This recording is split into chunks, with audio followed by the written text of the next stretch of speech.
Okay, thank you very much for coming. My name is Herman Kelly. I'm press officer for the EFDD group.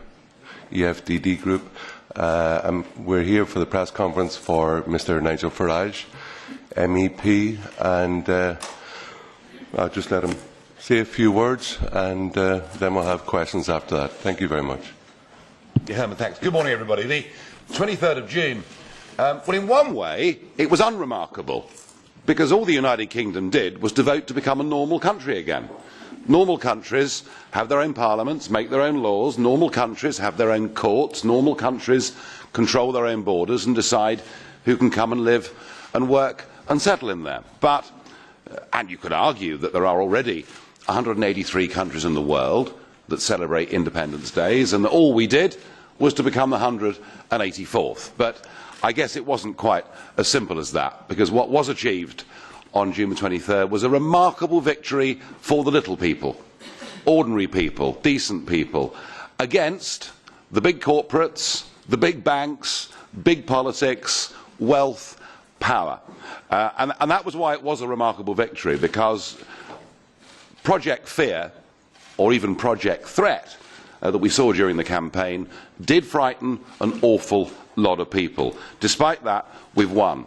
I'm sorry to say that in the United Kingdom, and perhaps too here in Strasbourg, there is a fair bit of division in the air at the moment, but the result is the result.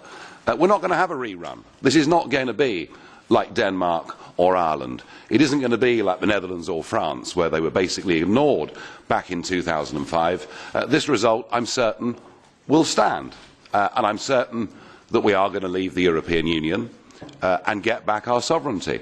As to what deal we negotiate will depend to a very large extent on who becomes the next British Prime Minister, a process that is ongoing as we speak, and a process, of course, that will be decided by the members of the Conservative Party in the United Kingdom. For my own part, I think we've got an incredibly strong hand, and I say that because actually the deal that the UK currently has with the EU is a rotten deal. You know, what we joined 40 years ago, in a world of high tariffs, one could argue gave a significant business advantage. But in a world where tariffs have come down, to pay a big daily net membership fee of £34 million a day, to have the untrammelled free movement of people, to be prohibited from making our own trade deals with the rest of the world, but perhaps worst of all, to be stuck inside this outdated customs union that means the 88% of the British economy that is not exporting to the EU is still bound for the same rule book. For all of those reasons, Britain's current relationship is rubbish.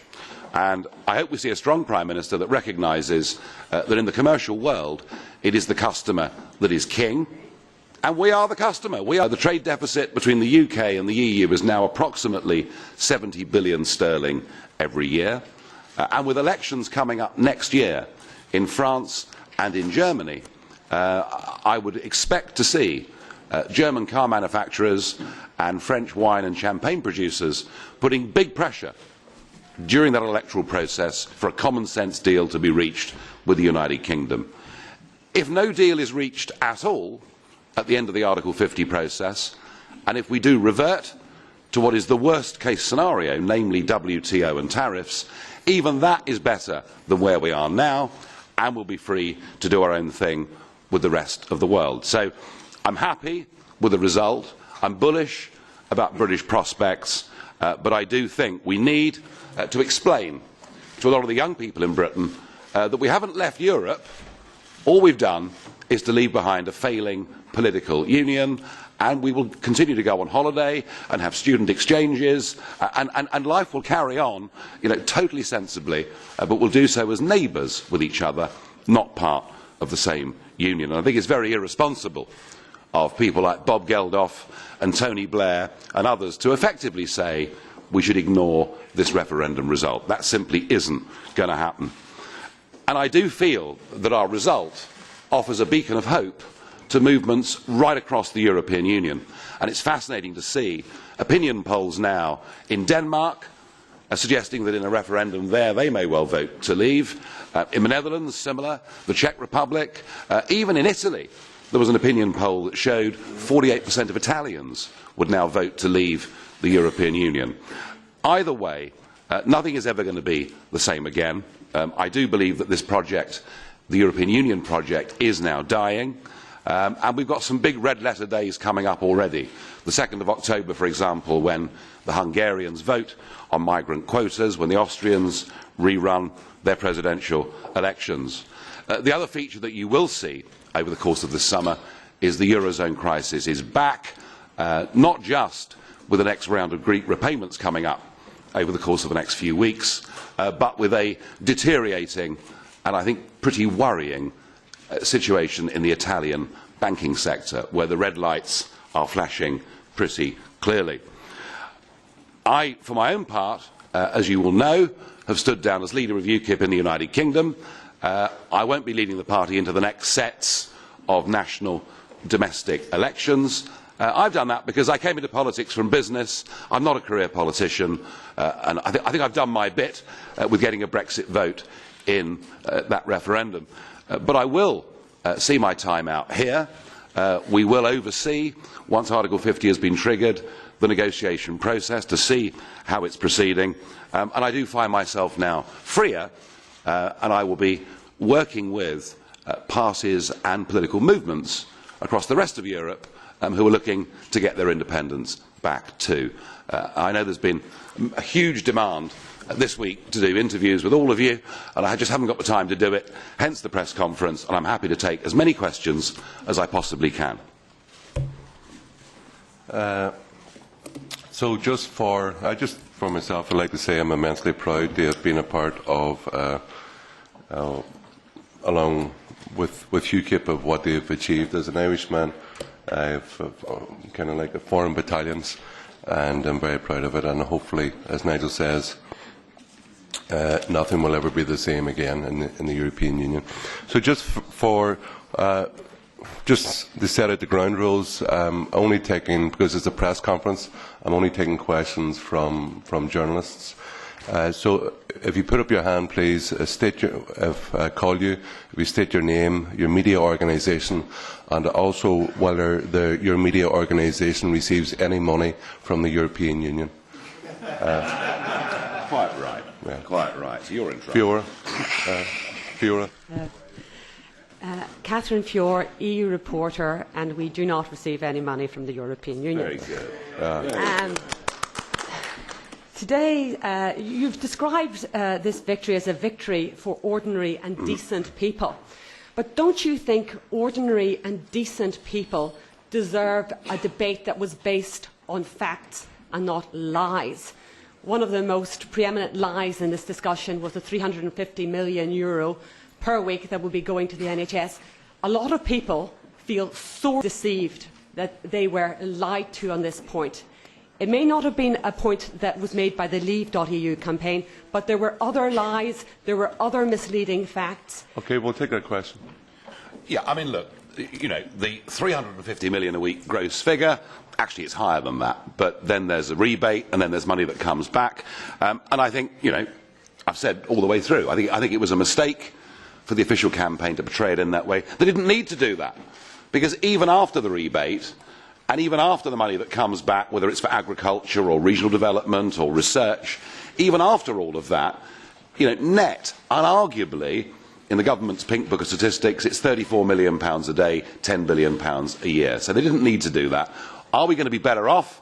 Will we have more of our own money to spend? Yes, but I think it was a mistake to have gone down that route, which is why I never chose to do so myself in the campaign. However, when it comes to lies, I don't think that either Vote Leave or Leave.eu, you know, frankly, got anywhere close to what we were told by the Romaniacs during this campaign, namely that you cannot have access to the single market without the free movement of people. That was the line that was put again and again and again. And there may be one or two of you in the room that still believe that, and will deconstruct that over the course of the next 10 minutes or so.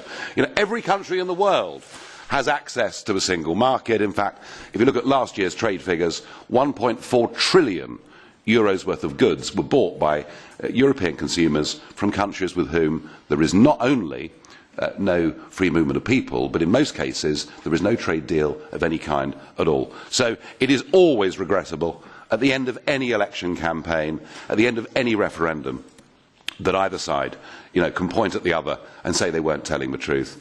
All I do know is the one argument that did win wasn't the £350 million a week for the NHS. The one argument that won was we chose to become an independent, self-governing nation.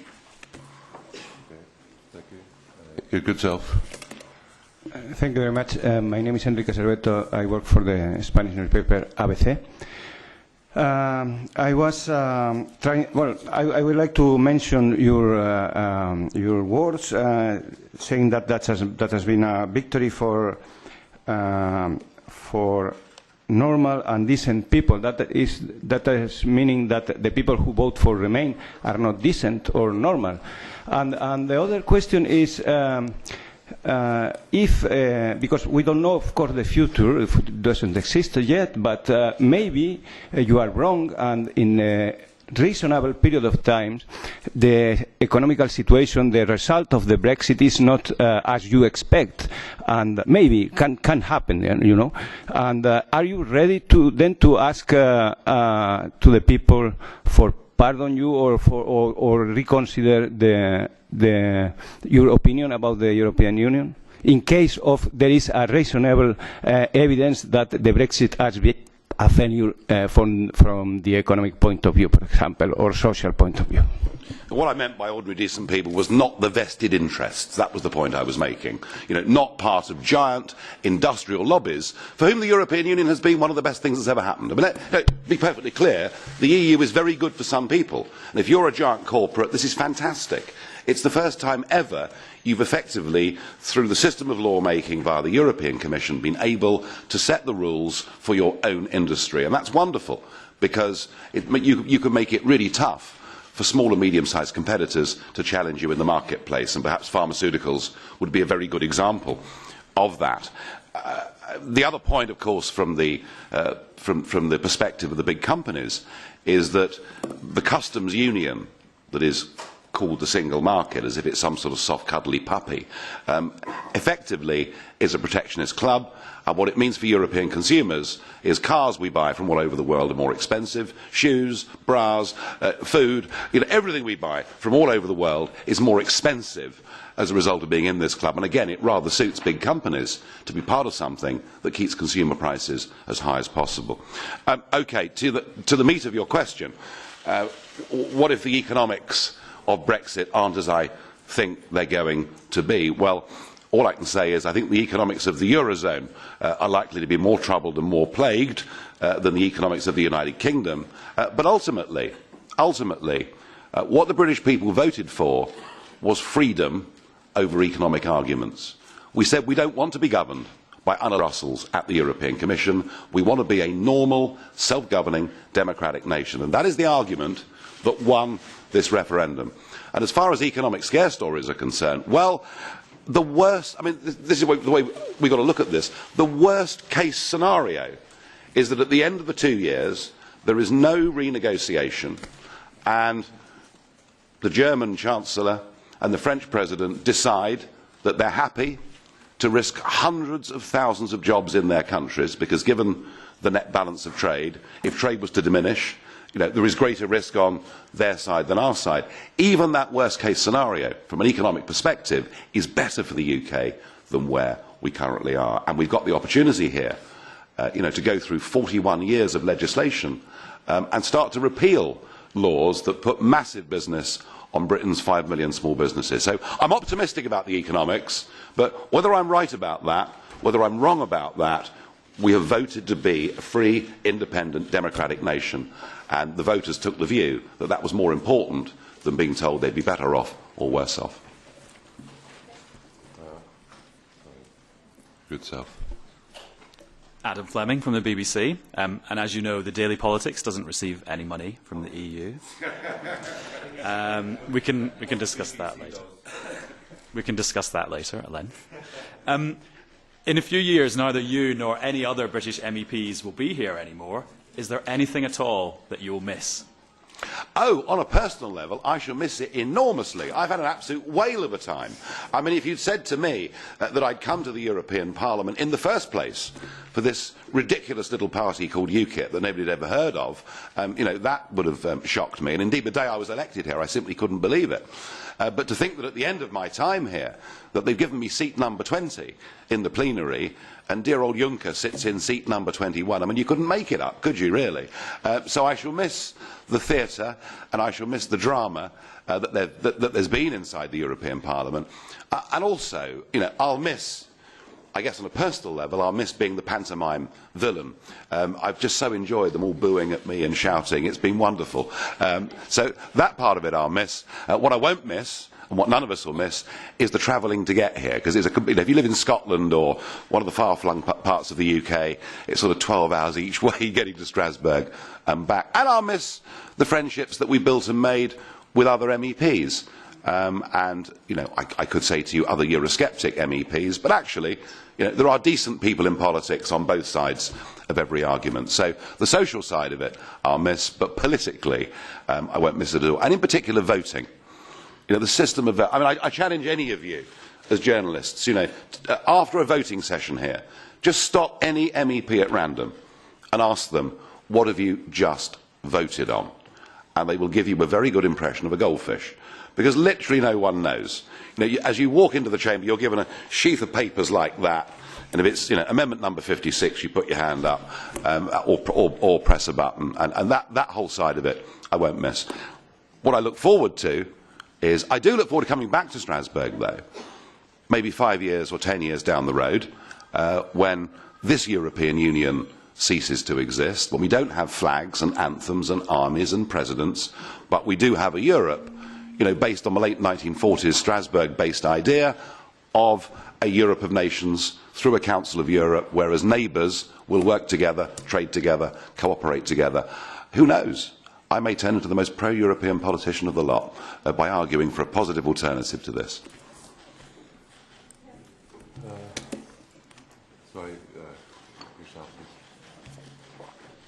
Arnim Stout, ARD German Television. After being for 17 ARD German Television, public TV. After being in this parliament for 17 years, you're saying now you're not a real politician and stepping down. Do you think that's an adequate reaction after triggering this referendum and leaving the others in this mess? And the second question, you were saying you want your life back. Is that the real and only reason? It seems kind of a very small reason and a very personal and maybe selfish reason compared to what has happened and what it means to Europe. The classic career path of people in politics in the United Kingdom is to go to one of the handful of top schools, go to Oxford, go and become a researcher, become a member of Parliament, and by 40 hopefully you'll be in the cabinet. And we've been led increasingly by people who've never had a job in their lives, who've got no experience of the real world, and who from the age of 13 in some sort of geekish way want to become Prime Minister. I'm not one of those. I worked in the world of business, and I only got involved in politics because I felt there was something fundamentally wrong about the direction of the European project once the Maastricht Treaty came into being. And I looked around in British politics and I asked myself the question, who is going to have the guts to actually confront this head on? And I concluded virtually nobody. So that's why I got into it. I'm not a career politician. I may have been here a long time. As far as my reasoning for getting out of it, well, I have been doing this for 25 years. I have gone from, just scraping past screaming Lord Such, who fought the record number of by-elections in Britain, even more than I've fought, and beating him by 164 votes, to being part of a campaign that got 17.5 million votes. So I think I've done what I set out to achieve in politics. Have I left things in a mess? Well, British politics is in a mess, as it should be. As it should be, because effectively, on these massive issues, our so-called main parties have merged about 3 decades ago and not given the electorate any choice at all. So do I feel a tinge of regret that there's chaos in the Labour Party and Conservative parties, not one little bit. And I'm not disappearing completely. You know, I'm still a member of UKIP. I still support the aims of UKIP. I still think electorally the party's got, you know, fantastic opportunities, particularly given the travails of the Labour Party. And if the new Conservative Prime Minister was to get a deal that was considered to be less than favourable by those that voted for Brexit, then I think as far as UKIP's concerned, I think in 2020 it could get many more votes than it's ever achieved before. It's just it won't be me leading it, but I'll be there and I'll be supporting it. But I won't be doing it 7 days a week. I won't be doing it 100 hours a week. I said I want my life back. You may think that's selfish. I think it's actually quite a rational decision that I've taken. Okay. Self in the light pink shirt. Didn't know it was pink. Sorry. Neil Madden from China's Xinhua news agency. I'm not party to the agency's finances, so I can't answer the second part of the question. But just going back to the subject of Strasbourg, we know that there are a number of elements, personalities within the Conservative Party who would also like, if you will, to complete the withdrawal by taking Britain out of the Council of Europe and the European Court of Human Rights and the European Convention of Human Rights. Do you have any comments on that as well? Well, I think, you know, what the referendum clearly says is that we do not want the European Court of Justice to overrule our own Supreme Court. That's perfectly clear, and anything less than that was delivered would frankly be a betrayal of that vote. The referendum was not directly about the European Court of Human Rights here in Strasbourg. It wasn't directly about that. That's a debate that we'll have going down the road, but I suspect that's not going to be the top priority. I mean, I would like the relationship changed, but I suspect that's not going to be a top priority for whoever becomes the next Prime Minister. So I mean, I think the attitude of the European Union is, you know, fine, Britain's left, she must leave. Where the argument's going to be, the argument is going to be, you know, are issues like the freedom of movement of people, are issues like the single market, are these to be red absolute lines for the next Prime Minister, or are we going to see some sort of sellout, as indeed happened in Norway?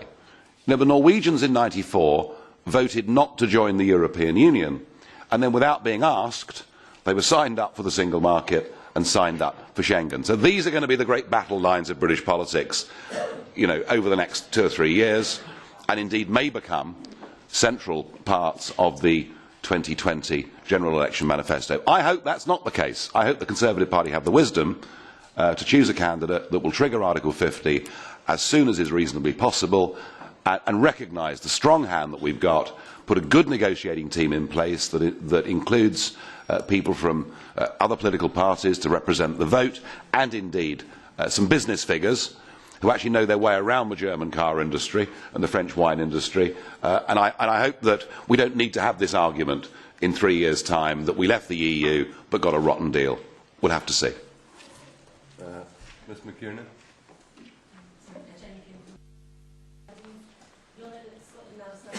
A microphone for the speaker, please. Microphone. Sorry, Jennifer McKinnon from the Aberdeen Evening Express in Scotland. You'll know that Scotland now stands on the brink of a second independence referendum. How worried are you that the UK Independence Party could actually end up destroying the UK through this campaign? Well, I don't really agree with the premise of your question. We've just voted in an independence referendum. We have voted for independence. So if Nicola Sturgeon wants to have a referendum, she'll have to vote against independence. She'll have to vote to join up with the Brussels Club, and she'll have to vote to sign a treaty that would commit Scotland to joining the euro. And that got them in trouble in the referendum back in 2014. It would get them in even bigger trouble this time round. And the other key difference is that, you know, all the economic projections that the SNP put in 2014 were based on an oil price of $113 a barrel. The last time I looked it was $47, and even if it rallies from here, it's not going anywhere near that kind of number. So it's a great political story for Nicola Sturgeon, but in reality, I mean, I tell you what, would she really want a referendum on Scottish separation from the United Kingdom at this stage? I don't believe she would. They'd lose it by a bigger margin than they did back in 2014. I feel pretty confident of that too. Good morning. My name is Christel Schmid. I'm from the Dutch newspaper Trouw. Just to clarify, just a factual question about your position. I understand correctly that you resigned as a UKIP leader, but you will remain as an MEP. Is that right? Yeah, I've stood down as the leader of the national political party, so I don't intend to lead UKIP into the next sets of national elections, and that next May we've got a round of English county elections and it goes on every year. I'm not doing that anymore, but I'm still a member of the party. I'm a supporter. I will support whoever leads it. I will continue here in Strasbourg until the end of our time, because I want to be free to comment, to praise or criticise what happens once Article 50 has been invoked. Okay. No, just, sorry. Bonjour. Good morning. The Athens Press Agency. I'm from the Athens Press Agency. I would like to pick up on something that you have said. You've said that the client, the customer, is king. And our relationship as the customer with the European Union has become rotten. I think it's quite clear that your conception, your idea of the European Union is everything to do with markets and business.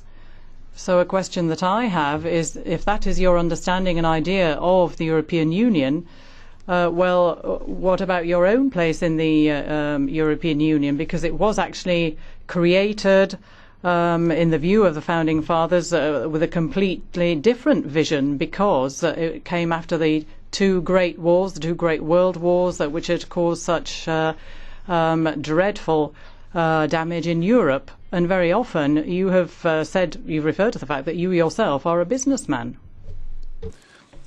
Whilst it's absolutely true that the Founding Fathers back in the 1950s envisaged effectively a United States of Europe, and that is what people in Brussels and Strasbourg have campaigned for 60 years, the reality is that was never sold to the peoples of Europe.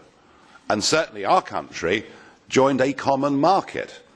And in this referendum, did David Cameron or Nick Clegg or Blair or Mandelson or any of them, did any of them say to the British public, this is wonderful, guys, this flag, this passport with the Euro? I mean, nobody made the positive argument for political union in Europe, because if they'd done that, they would have lost it even more heavily. So all of us have been taken into a political union with business being used as the guise.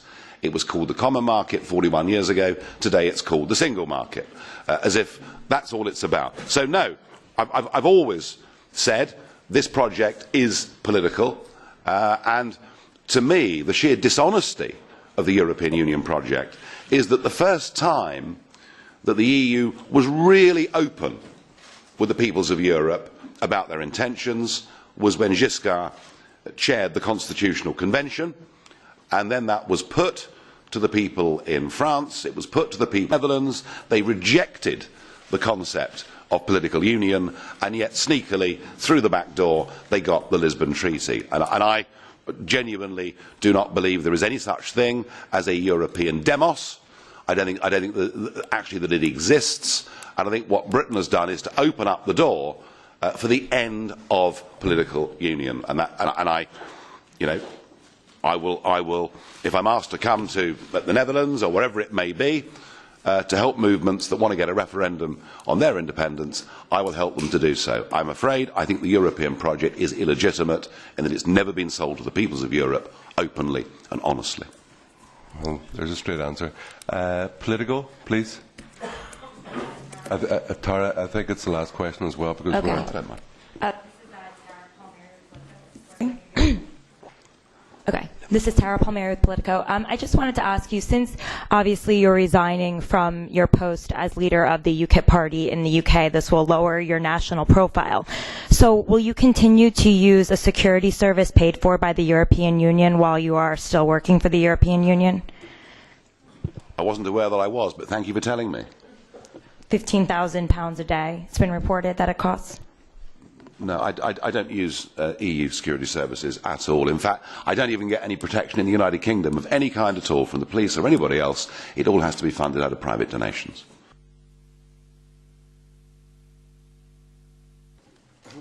from the last question. Mr. Farage, you said in London that you sorry, wanted... could you give us your name? Edman, Eurojournalist, and as opposed to you, we don't receive any European funding. The question is, you said in London that you wanted to support other European independence movements.